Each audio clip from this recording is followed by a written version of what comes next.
Hola, en este video vamos a realizar un problema de sistema de partículas.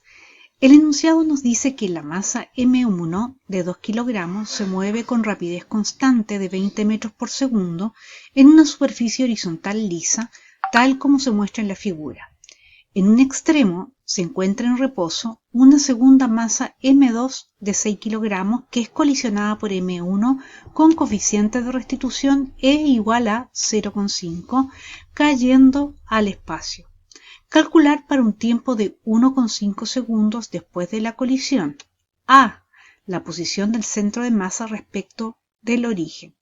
B. La velocidad del centro de masa respecto al origen. C. El momento angular de la masa M2 respecto al origen. D. La energía cinética de M1 respecto a la del centro de masas. El origen de coordenadas pasa en este punto. Aquí lo podemos encontrar. Y pasamos a resolver este problema. Anotamos los datos del problema aquí en esta esquina y lo que es dato y además lo que es incógnita. Nos piden la posición del centro de masa con respecto al origen, velocidad del centro de masa con respecto al origen, el momento angular de la partícula 2 con respecto al origen y la energía cinética de la partícula 1 con respecto al centro de masa. Nosotros, para poder calcular la posición del centro de masa, necesitamos conocer la posición de la masa 1 y la posición de la masa 2 al cabo de un intervalo de tiempo de 1,5 segundos. ¿Ya? Nosotros sabemos que en la colisión se conserva el momento lineal. ¿Qué tendríamos? Que momento lineal de la partícula 1 más el momento lineal de la partícula 2 antes del choque es igual al momento lineal de la partícula 1 y de la partícula 2 después del choque. De aquí tenemos una ecuación, sustituimos los valores numéricos, recordemos que la partícula de masa M2 está inicialmente en reposo y dividiendo luego por 2 kilogramos nos da una ecuación que nos relaciona las velocidades de la partícula 1 y 2 después de la colisión.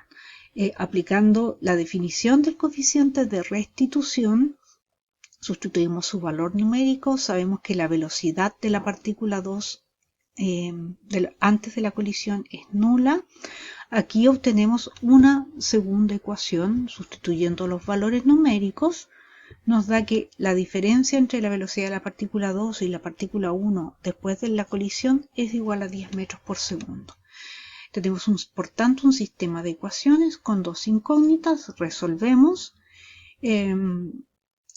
y en este caso como resolvimos, sumando la ecuación 1 le sumamos la ecuación 2, se nos va V1' con V1' y nos queda 4V2' es igual a 20 metros por segundo más 10 metros por segundo, que serían 30 metros por segundo. Ya despejamos y nos queda que la velocidad de la partícula 2 después de la colisión es de 7,5.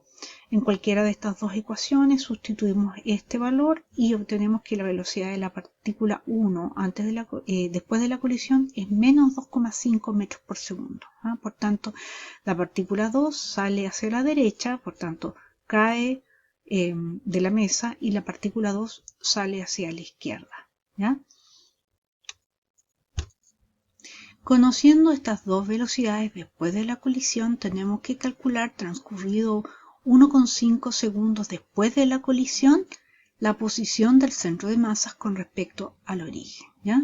Entonces, la partícula 1 seguirá un movimiento parabólico, mientras la partícula 1, como no hay fricción en esta superficie, sigue un movimiento rectilíneo uniforme, se mueve con velocidad constante hacia la izquierda. ¿Ya? Así que estudiemos cada una de estas partículas, la posición que tenga según el tipo de movimiento que describe. Vimos que en la partícula 1 no hay fricción, la ecuación del movimiento rectilíneo uniforme, sustituimos esa velocidad como negativa, el tiempo de 1,5 y nos da una posición en el eje X de menos 3,75. ¿Ya? En el eje Y nosotros tenemos que esa altura va a ser constante y va a ser justamente una altura de 15 metros. ¿Ya? Por tanto, el vector posición para la partícula 1 con respecto a este origen, ¿ah? Aquí está el observador del movimiento, serán menos 3,75 y 15 metros. Para la partícula 2 que está en movimiento parabólico, colocamos las ecuaciones sabiendo que sale esto, es lanzado horizontalmente con una rapidez, dijimos, de 7,5 metros por segundo. La rapidez en el eje Y no hay, ocupamos las ecuaciones para el eje Y de lanzamiento vertical y caída libre, considerando de que no tiene velocidad vertical, sustituimos los valores numéricos y nos da una posición, una altura final de 3,75 metros. ¿Ya? Y la posición en el eje X lo estudiamos como si se tratara de un movimiento rectilíneo uniforme, considerando que esta es la velocidad de la partícula inicial en el eje X, sustituimos los valores numéricos y nos da un valor de 11,25. Por tanto, acá tenemos que el vector posición para la partícula 2 es de 11,25 en el eje X y de 3,75 metros en el eje Y. Ahora calculamos la posición del centro de masa con las posiciones con respecto al origen de cada una de las partículas calculadas previamente. ¿Ya? Sustituimos la masa 1, la posición de la partícula 1, que ya la habíamos calculado acá, más la masa 2 por la posición de la partícula 2, dividido de la masa total, que es la suma de los 2 kilogramos más los 6 kilogramos. ¿Ya? Operamos esto, calculamos y nos da que la posición del centro de masa está a 7,5 metros en el eje X y 6,56 metros en el eje Y. Esta sería la posición del centro de masa. Si queremos calcular la velocidad del centro de masa, tenemos que hacerlo para la velocidad que tiene cada una de las partículas transcurrido 1,5 segundos. ¿Ya? La velocidad de la partícula 1 como va hacia la izquierda y se mueve con velocidad constante, esta no cambia. ¿Ya?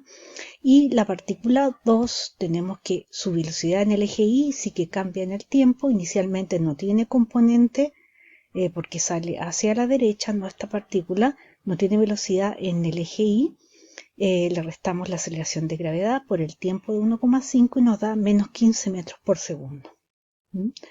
Por tanto, tenemos que la velocidad de la partícula 2 es igual a la velocidad en el eje X que permanece constante. Esta velocidad habíamos visto que tiene un valor, ya lo habíamos calculado, de 7,5 metros por segundo y sustituimos acá la velocidad en el eje Y. Así que tenemos las velocidades para cada una de las partículas transcurrido 1,5 segundos, las sustituimos en esta expresión. Reemplazamos los valores respectivos de las masas y nos da para el centro de masa una velocidad de 5 metros por segundo en el eje X y menos 11,25 en el eje Y. En el apartado C nos piden calcular el momento angular con respecto al origen de la partícula 2, que será el producto vectorial entre el vector posición que tenga esa partícula a los 1,5 segundos multiplicado vectorialmente por la cantidad de movimiento o momento lineal de la partícula 2. La cantidad de movimiento de la partícula 2 es su masa por la velocidad, sustituimos acá, así que recurrimos a el producto vectorial entre el vector posición de la partícula 2, que ya previamente lo teníamos calculado, y el vector velocidad de la partícula 2, que ya también lo teníamos calculado, que es justamente este que tenemos acá.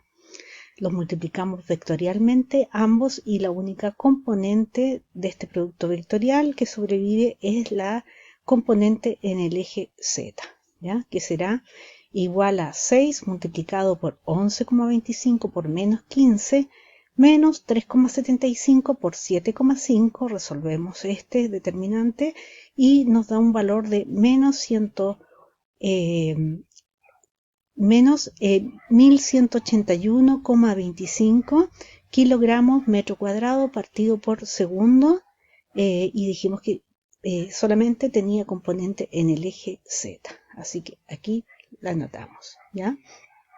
Ahora en el apartado D nos piden la energía cinética de la partícula 1 con respecto al centro de masa. Por tanto, a la energía cinética de la partícula 1 le quitamos la energía cinética con respecto al centro de masa, ¿ya?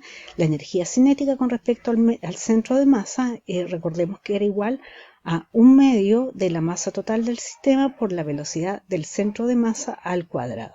Y la energía cinética de la partícula 1 es 1/2 de la masa por la velocidad, rapidez de la partícula 1 al cuadrado, ¿ya? Acá lo que nos faltaría, como las energías cinéticas son magnitudes escalares, nos falta calcular la rapidez del centro de masa, que aquí la tenemos, calculamos su módulo, ¿ya? El módulo de esto es igual a 12,31 metros por segundo, ¿ya?